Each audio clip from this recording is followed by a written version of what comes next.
recorded live at the center of the earth. This is Robots from Tomorrow.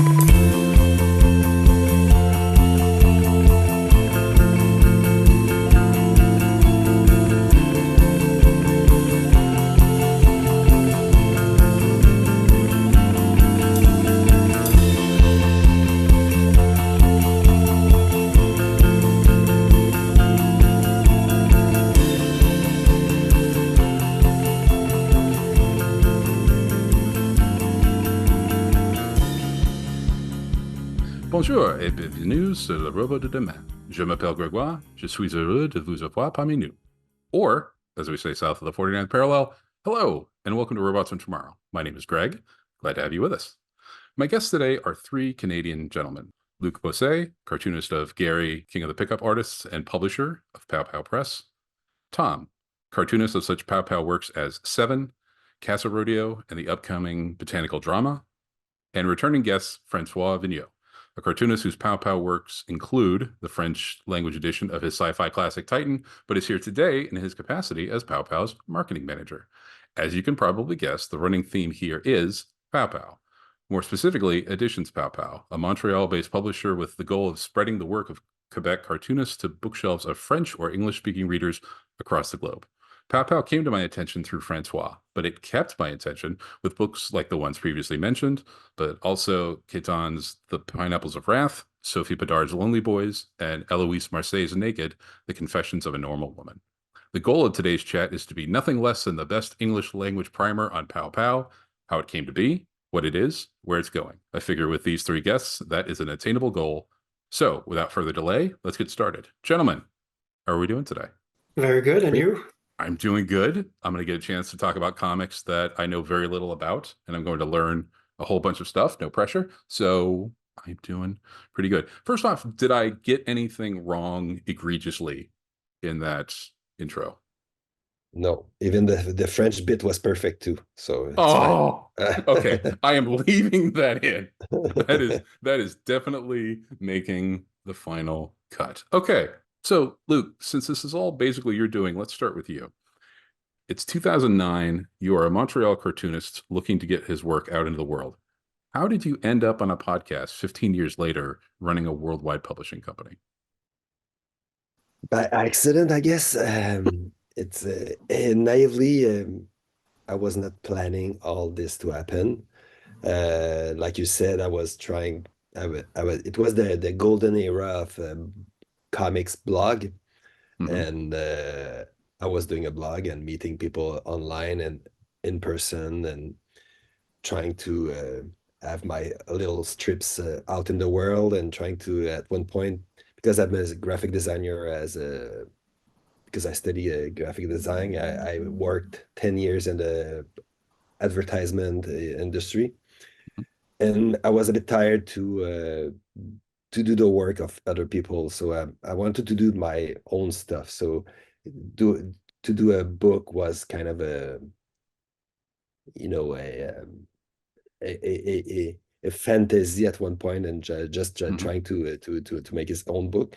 And what a better way to have his book published is doing it by yourself. So I was meeting some people around, and I've met Svian, who already had a couple of books published, and naively, without thinking about the consequences, as I said, let's do a publishing house. And my book and her book were the two first books, and once you start to realize what you put your foot into it, it's too late, and you're kind of the gears are moving on, and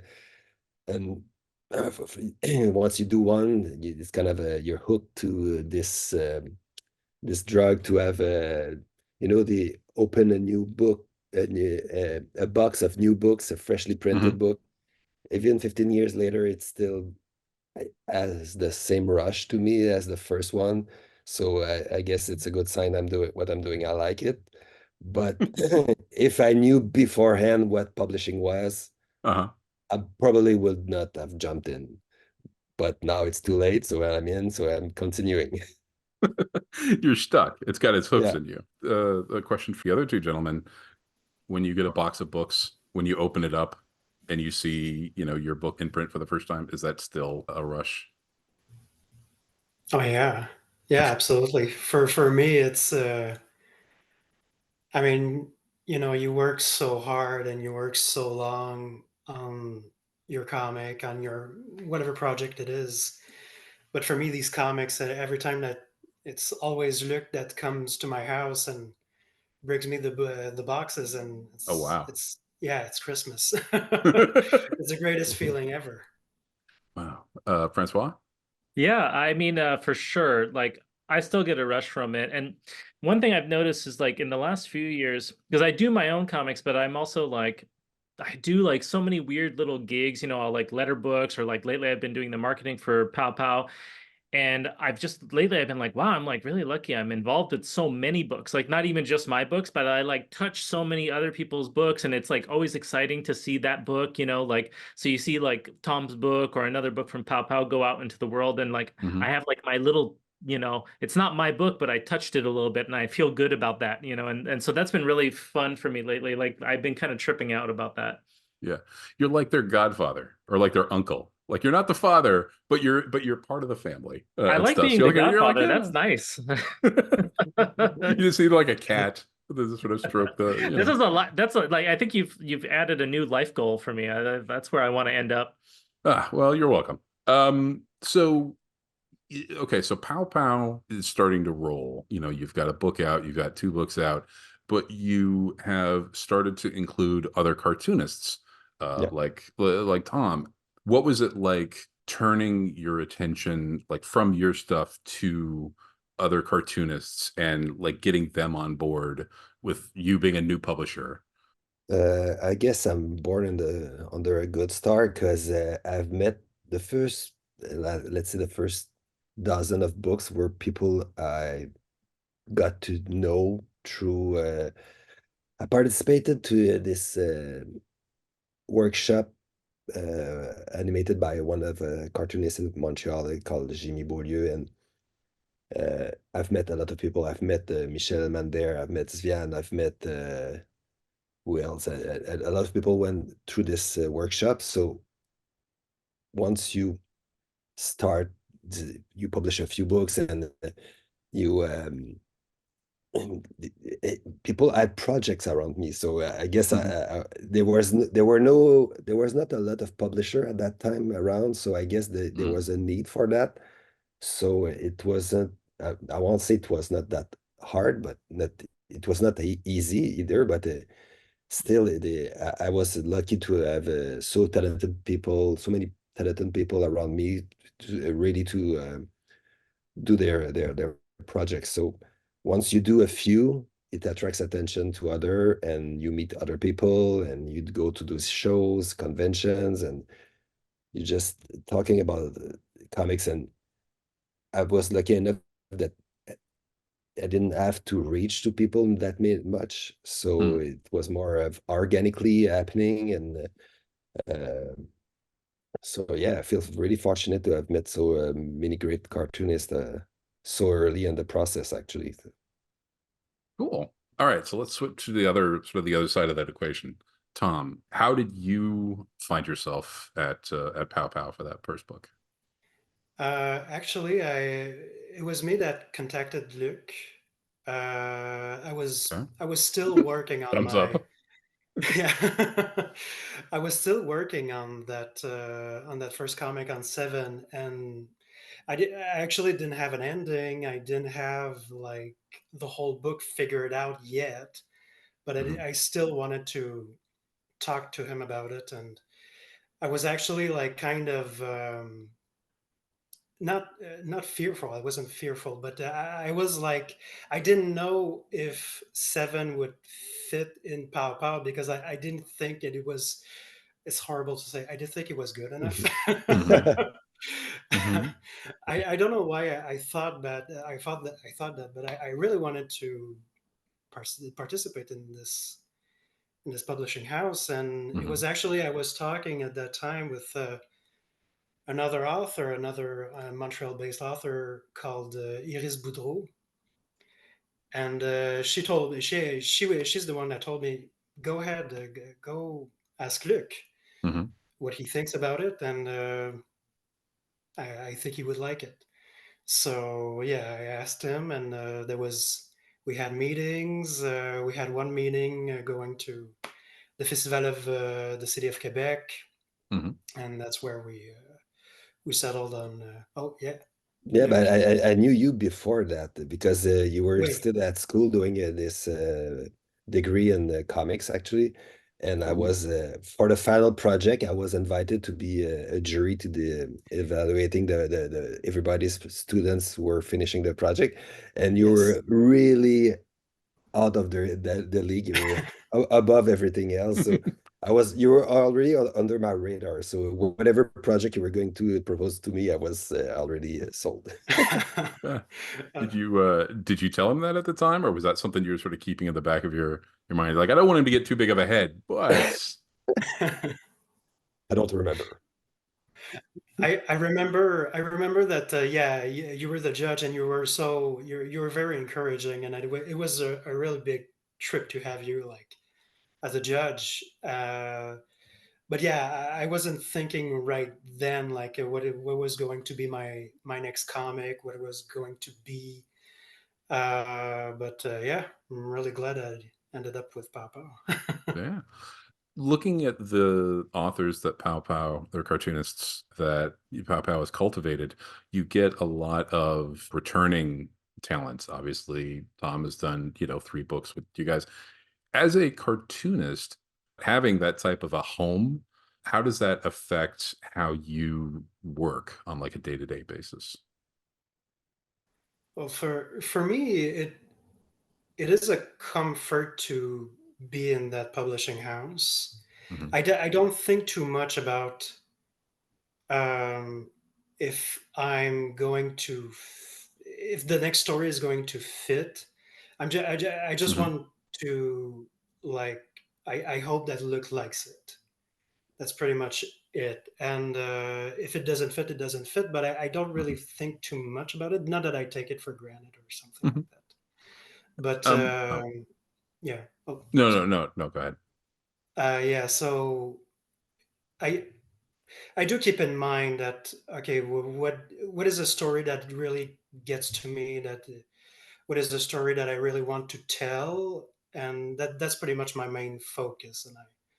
And I and if I have to brainstorm with Luc Mhm.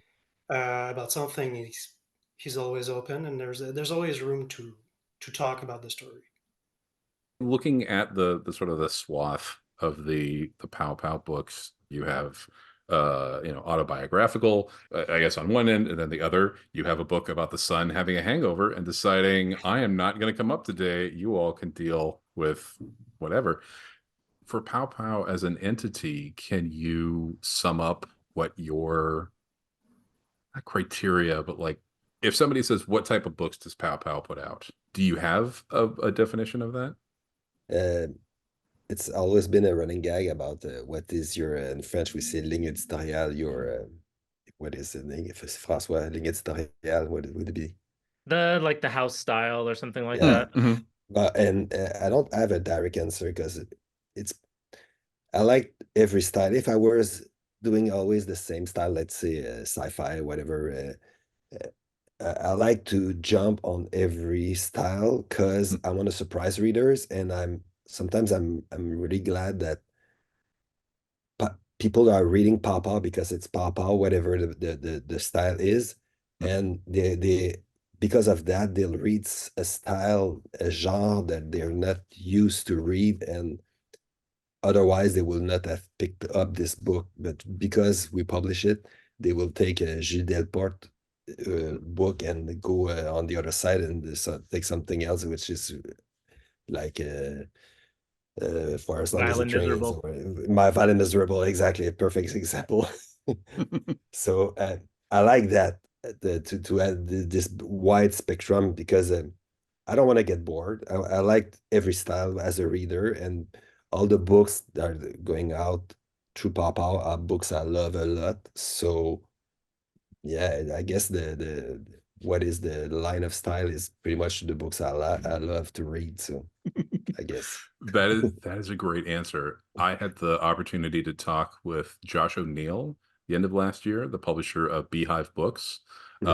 He and before that he was Locust Moon, so he worked on that Little Nemo Dream Another Dream book. And he, if I'm remembering correctly, I asked him kind of a similar question, and he gave kind of a similar answer to you. It was like, well, these are all it's basically everything I like. It was interesting, looking at that and then looking at this. It's almost like you're using Pow Pow you're using Pow Pow in a creative way. Like you may not be, drawing as a cartoonist, but you're still sort of using everyone else's work to kind of tell not your story, but like it's all sort of filtered through you. So through your curation, it's a creative act in in sort of a wider sense. And I enjoy publishers that that do that. As you have spearheaded Pow Pow, I'm sure you've had to develop or use non-cartooning, non-creative skills like organizational skills, or having to do like management stuff that Thom does not have to worry about. Did you have trouble adjusting to those sort of responsibilities? Uh, it's getting harder and harder. Okay. But I did hire people to help me with that. At first, it was easy because it was small, not a lot of books out, not a lot of authors, and it grew and it grew. And at one point, I needed help, so I hired someone, and now we hired another person. It's not the part that I like the most, because I'm a graphic designer. I love putting my hands into the book, doing the layout and talking and working on the covers and stuff like that, and do the promotion, everything that's visual, thinking about what the stand's gonna look like at that festival and stuff like that. What's your face when you show up? I like that, but of course, you have everything else. You have to do the management, like administration and stuff like that, and the non-fun part. But there's some people who like that stuff, so you have to get Thankfully. those people. Yeah, of course. Sure. But it's not my strength. I'll admit my no, it's a faiblesse. It's a Weakness. weakness. Sorry. Yeah. Well, one way to mitigate that is, of course, to hire good people, like our third guest here, Mr. Vigneault. How did you guys? Yes, thumbs up. I'm sure. Actually, did I talk? When the last time we talked on the show, were you? I think it was when it came out in English, which was after it came out in French. So it was so I was already a little bit involved with Pow Pow, but that was more on the artistic side. Yeah. I think actually Thom and I had our book come out the same year. Yeah. And but then so years later, basically I had always been like talking with Luc about different projects and like my own projects.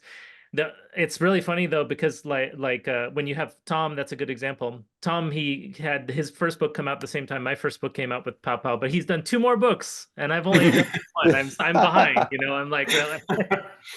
And I think that's maybe because I am often like trying to like find little gigs or projects and stuff on the side. And so when Luc started talking about how Pow Pow Press had existed, the English side of it had existed for a little while, but they were going to do a bigger push like into the United States and Canada, everything after the pandemic, because the pandemic just turned everything upside down. And so at first Luc mentioned it to me and he was like, oh, I'm thinking about like bringing somebody in, so let me know if you know anyone who would be good at it. I'm thinking about this person. I was like, oh yeah, that person's pretty good. That the other thing. And then I thought about it for a little while. I was like, oh, maybe I should do it. So then I did. It's a bonus to have somebody who can do the job on the marketing level, but also is a creator themselves, right? So there's less of something getting kind of lost in translation if you're marketing something that you don't have a native understanding of. And you obviously, that Venn diagram is basically looks like a circle. It's, there's a lot of overlap. Couple of different ways I want to go with this, but since we're talking marketing, let's talk about like outreach. So you've gone to festivals. You were at Angouleme earlier this year. You've got other stops on the Pow Pow tour. How do you decide what sort of presence you have there? How does that work? Well, of course, all of this stuff is like in the end, it's Luc's decision because he's the publisher. But I'm lucky enough to work with him, especially on the English side of it. One thing I've noticed just talking to Luc about different things is that he has a very like go big or go home kind of attitude, which I like love. I'm like, wow, this is so refreshing. Like, I'll be like, oh, should we do this? And he's like, yeah, let's go, let's do it. And like, I think he's got the attitude, which after 15 years, you can kind of see that it is successful, that you really have to try hard. You have to be ready to make risks and things like that. So, like at Angouleme in France, you've been doing that. Have you been doing that for 15 years, Luc, or how long? No, we're distributed in France since 2016. So it's almost at the same time as the English branch started. Yeah. And but like, and they always do a big booth at Angouleme, like on their own, and that's now every year. Same thing, like for instance with TCAF, we try and get bigger every year at the Toronto Comic Arts Festival, and that's been many years that we've been running. And so like, we're one of those publishers who's always there. Like people can always count on us to be there. And then this year and next year we're starting to spread out. Like the last time I saw you, I think was at SPX, which was our first time at SPX in years. And we're going to do a SPX again. We're going to do VanCaf in Vancouver. We're going to do MoCA in just a couple weeks in New York, which I'm really excited to go back to. It's been years since I've been at that show. So I think we're right now on the Pow Pow Press side, and well, both sides, but on the part that I'm involved with is the English side. We're definitely have the mindset of like, let's grow. It's like time, like we're gonna grow the brand. We're gonna grow the publishing house. We're gonna get our books out there in places that they haven't really been before, and we're gonna publish more books. So there's a concept of like, you gotta be in it to win it, kind of, right? Go big or go home, I guess, is the one of the ways to say that. So if we're talking about outreach, you mentioned getting your books into people's hands. Let's talk about distribution. You start off as a French language publisher, distributing, I'm assuming, inside of Canada. I'm obviously not really familiar with Canadian distribution. What was it like in the early days of publishing and sort of literally getting your books out to shops? What was that learning curve like? But at first it was it's hard to find a distributor when you only have 2 books in your collections. So the first emails I sent, nobody answered. And I was lucky enough that a board games distributor had this small tiny branch of comics from France they were importing, so they were ready to take us because I knew the guy was working there. Again, lucky. And they folded that branch like 2 years after we started, but by then we had 10-12 books. So that from that time, now they were answering emails for the bigger distributors. So we found a home, which is the best one. I think it's a the first one is it's called Dismedia. It's a distributor in Montreal that distributes maybe 300 publishers, mostly from Quebec. So we're like home. And afterwards, we have a warehouse now in France with another distributor, and we have a distributor in Canada with Elite Disco, and we have a distributor now since last summer with Lunar in the States. So 4 distributors for such a small. We have more distributors than employees. Wow. Okay, so when you made the transition to starting to do English language books, was the language barrier much of a barrier in terms of getting distribution for, your product in a completely different language? It was not the language, it was the way of doing. The state of the book industry is really different in outside Quebec in the rest of Canada that I was not aware the way it works. And there's a special, because Quebec is like a small minority in North America that speaks French, and the market is so small, but at the same time, because of that being surrounded by English speaking people, there's this desire to protect this culture. So a lot of people buy locals and stuff from Quebec, and there's even laws that protects the book industry.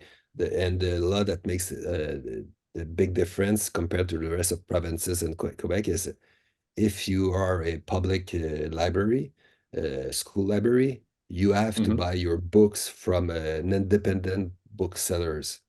So that makes the booksellers viable. They can stay in business, and there's still new bookstores opening compared to the rest of Canada or the States. They're closing, but here in Quebec, there's still some, not every week, but from time to time, there's a new bookstores opening, and the market is more wealthy, but it's not like it's millions, but it's still the people manage to and because I find that our success is mostly due to bookstores and booksellers. They're the one who are putting our books in the hands of people trying to sell online through big stores like Amazon. It's unfair competition. It's super hard to get through. So having those independent bookstores was a big part of our success, early success. So now the challenge is to make this happen with a different perspective, and it's so different that to go back to your initial question is the barrier was understanding the market, which is really different, and the way it works. And I was not, again, I was still naive, even 7 years after starting the French type. If I knew, I would not have done it. But again, because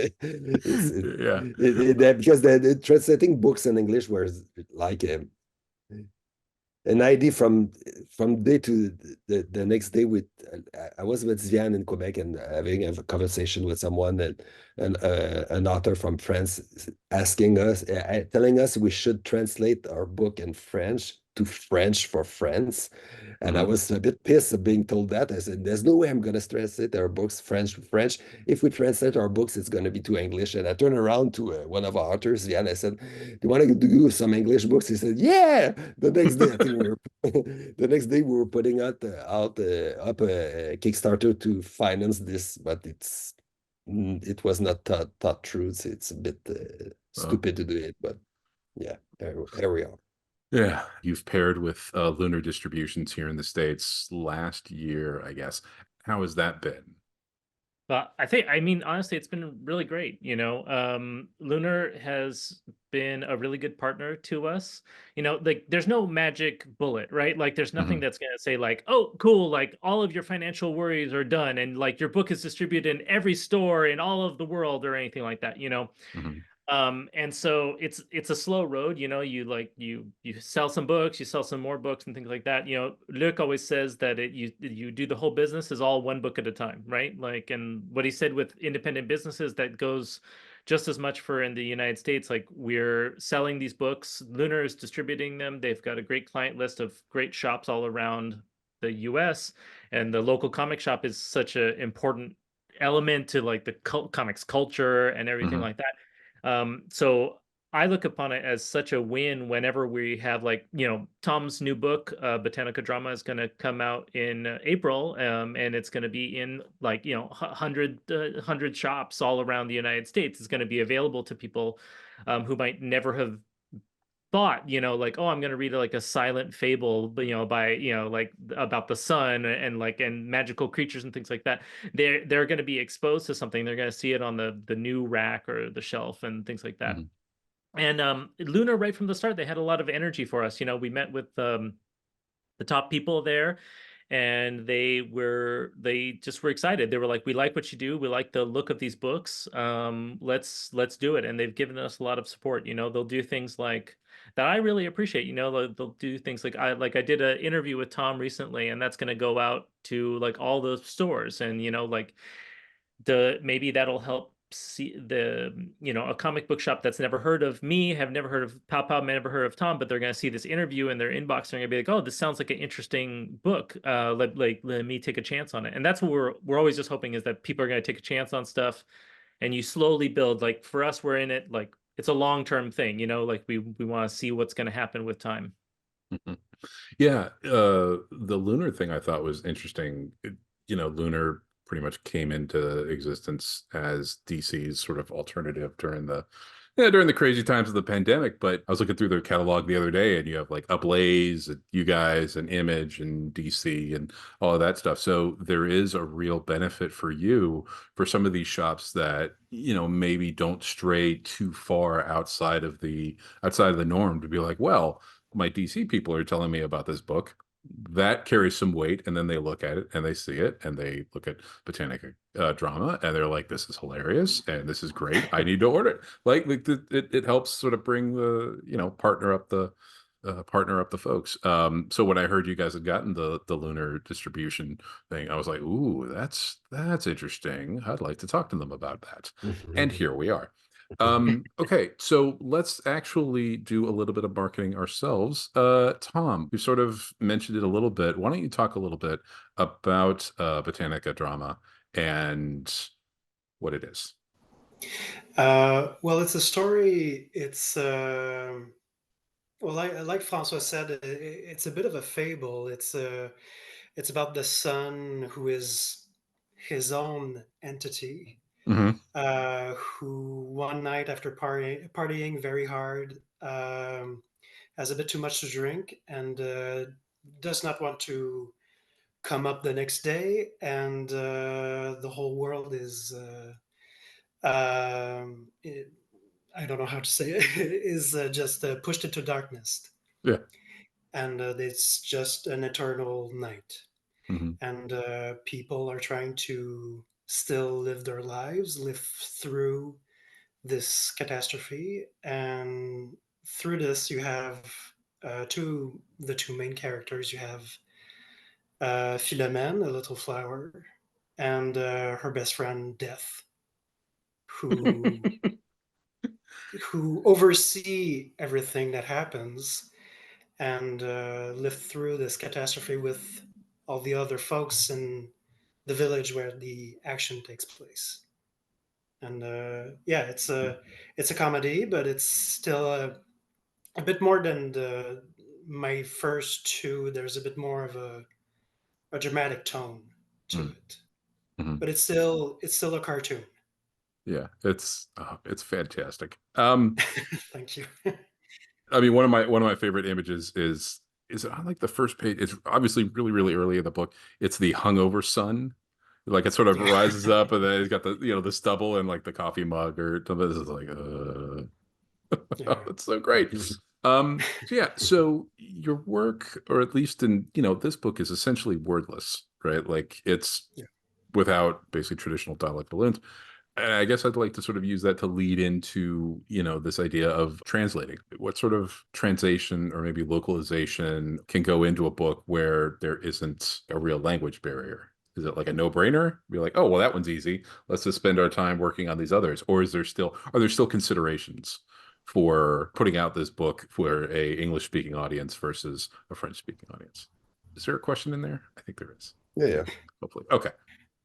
I'll just mention that the one thing that's interesting about Thom's books in particular, they're the only books that we do where we do one edition for both books, and so it Oh. comes out like, which is amazing. But I'm sure that Thom has to think about it as he's doing the books, like what kind of sound effects that you're gonna pick and everything. It's actually something that we talked about the first well, for my first comic with Luc 7. It's something that we talked about because the first comic there was it's a wordless comic, but there's still words Mhm. like on billboards, on newspapers, and at first it was all French. It was all French words, and there were like not very like important. They weren't important words, but it's just me having a bit of fun with them. But Luc told me that we should. We talked about this, and we actually agreed that it should be bilingual, so that we could, Mm. you know, push it more on an English speaking audience and an international audience too.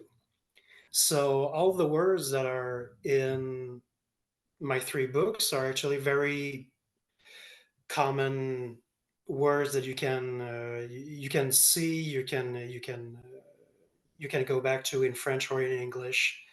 Um, I even had like a Japanese reader that still really could understand what was happening. Mm. So that was like like for me it was okay. I think I did the job well, and it's still a bit of a challenge, but a good challenge. I'm glad to do it that way, to do it the more accessible way possible. Mm-hmm. There was other stuff to take into consideration. First, the title. The title has to work in both language. Yeah, And 7, it's written in Roman letters with numbers, so it works. But there's also technical stuff like on the French spine, the titles go from bottom to top, and on the English Yes. spine it goes down.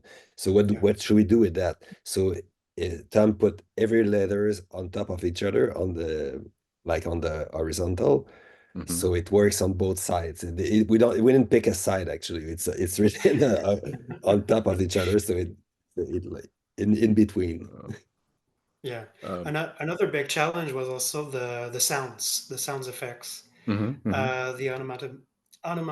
I don't know how to say it in English. Onomatopoeias. Yes. Thank you. Yes. Yes. Yes. Yeah. And it's actually a bit of a mixture of French and English sounds. Mm-hmm. And I hope it works well, but it's like the most fun I have with words in these comics is just doing all these sounds that are just it doesn't matter which language it comes from. If it sounds funny, if you can hear it, Mm-hmm. whether it's in English or in French, I will use it. Yeah. And, Yeah, because it's the sound, ironically enough, for a silent, expression of a yeah, sound. If it sounds correctly in the person's head as they're reading it, which is interesting because then your lettering plays into that. Like how it's lettered can give it a bit of a personality that we as humans translate into maybe a bit of a sound or a voice in our heads. yeah. Okay, so I feel like that's one end of the translation spectrum. And thankfully, since Francois is here, he can talk about translating Titan from English to French. And there is dialogue in that, so it's probably a little more of a challenge. I know you probably talked about it the last time you were on the show, but can you give us a little refresher on what that process was like? Yeah, there's one dedicated listener who's like, I remember everything that he said 6 years ago. I can't believe he's wasting my time talking about this again. Yeah. Well, I was lucky enough when Luc approached me about doing the book. I wrote it in English, and it was he had a translator of mine, which was a writer, a comics writer here named Alexandre Fontaine-Rousseau. And I think that there was a lot of advantages to that. Like Alexandre is himself like a comic book writer. So, and he's a real like culture vulture, like he's absorbed like everything, like every bit of science fiction, fantasy, comedy, and like everything. And so he gets a lot. And so it was really interesting, and I thought he did a fantastic job of bringing the book to life in French. And then I am really lucky in that, like, I didn't feel confident to translate the book into French myself, and I don't even know if I would feel confident to do it now, even years later. But I can read what he wrote, so it wasn't like it was being translated into like Persian or Russian, something that I just have no idea. Yeah. I could read what he was saying, and I'd be, I could give him like feedback and say, oh, I think there's this little thing missing here, or I like this, or we had like a lot of like back and forth in the process. And there were some interesting like challenges, you know, like in my book Titan, there's like it's set in the future and there's kind of like futuristic slang, and that was an interesting thing to try and like translate that over into the French language, which has a different set of idioms and everything like that. Also, the Quebec, like as Luc mentioned, the Quebec French is a little bit different than the quote unquote international French or the Parisian French.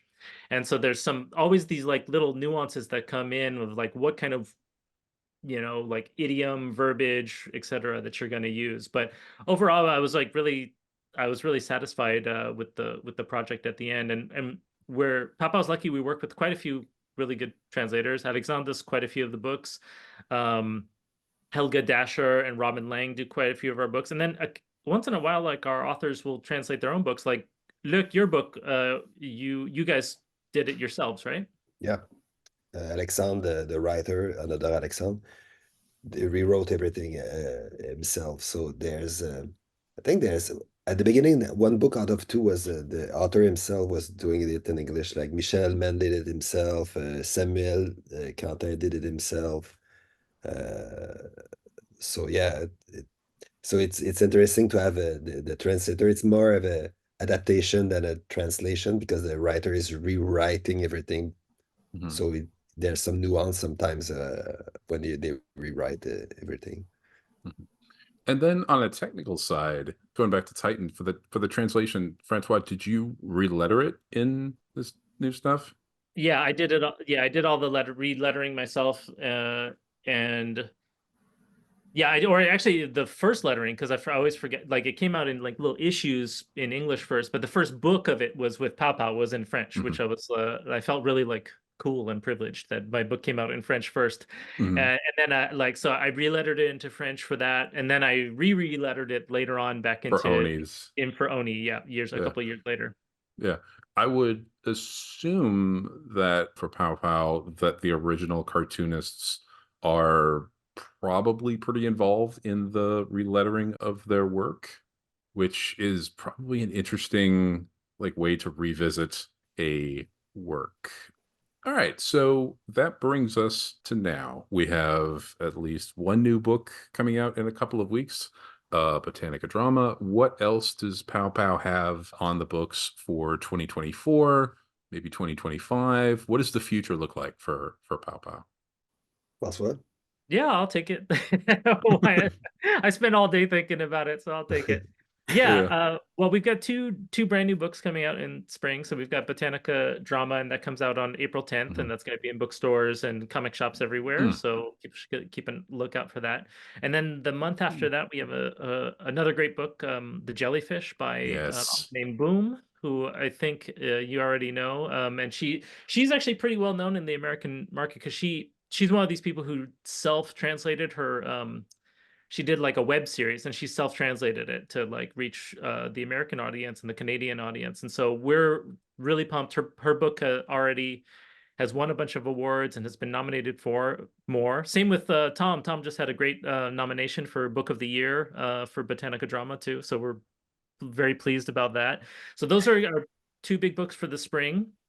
And then I think we're not going to do any brand new books for the rest of 2024 because we want to like work on our ground game to get even. We're satisfied where we are now, but like I said, you know, we're always trying to kind of go big or go home. So we're like thinking about like how can we get some really great books out there, and we have some really cool books that are lined up. One is The Mongoose by Joanna Mossi, which came out in French already, and she's a Portuguese creator who met Luc at a portfolio review at TCAF, and then it was a really good match, and Luc ended up publishing her book directly afterwards. So that one's gonna be called The Mongoose. And then Luc, can we announce the other one yet, or yeah, we've signed the contract for it? Okay. Yes. So we have another book called Tsunami that's going to be coming out in the next spring, which is really cool. Ned, what's his last name? Wenlock. Yeah. And he is a really cool, very unique voice from New Zealand who we're going to be publishing in both French this fall and in English in the spring. So I think overall, Pow Pow is going to be trying to get more distribution into more of these independent local shops, bookstores, comic book stores throughout the United States, Canada, and of course here in Quebec too, because we're so dedicated to the local shops, and we think that that's our path to, quote unquote success or getting our authors out there. Mhm. We are also really into not only these international authors, but just bringing the work of. There's so many cool people in this scene here in Montreal and in Quebec overall. As Luc was saying, you meet so many people, and there's so many talented people here, and it's just like I find it's part of my mission is like, I'm like, there's just so much hot shit going on in this place that Yeah. I really want to get it out there. And so I just think that there's so much here that people might be introduced to. So those are our main goals. We've got some really great books coming out. We're going to be pushing them big in 2025. And then for the rest of 2024 too, we have also all of our back catalog that's coming out, and then all the Mhm. shows we're going to be doing and everything like that. Yeah, the back catalog thing is interesting because it's back catalog for you guys, but it's new as you're gaining new territories and new audiences and things. Then it's like you have 2 new books coming out, but then for some people, it's like you have 40 books that are like all new. So where are the best places for people to be able to follow the Pow Pow train? So we it was very hard. We had some ups and downs trying to get a second Instagram story, but we finally did it. And we have an English Instagram called it's pow.pow.comics. And you can find us there and at powpowpress.com. And then that's all on the English side where you can find us. And then on the French side, Instagram, of course, and we're working on a new website that's going to come out in about a month, which is going to combine English and French, because right now there's 2 websites and it makes no sense to have everything separated. So Mhm. everything is going to be on the main site, and it's going to be more stuff on there. So this is a good place to start to follow everything, because of course we're on Facebook, Instagram, and stuff like that. Not TikTok yet. Should we get on TikTok? I don't know. Yeah. Thumbs down. Okay, well, was there anything Pow Pow related that I did not prompt you guys to talk about that you want to talk about? Okay, I'm seeing heads you shake. did great. I know it was Yeah. you managed 3 people. You were a good host. Oh, well, that's staying in as well. Okay. Well, gentlemen, this has been great. I'm going to let you get back to the rest of your afternoons, but thank you so much for taking the time to talk with us, and good luck. And hopefully, well, you're coming to SBX, so we'll be able to check in and see how 2024 has gone for you guys in about 6 months or something. But thanks again. Thanks to you. Thank you very much. Thanks, Greg.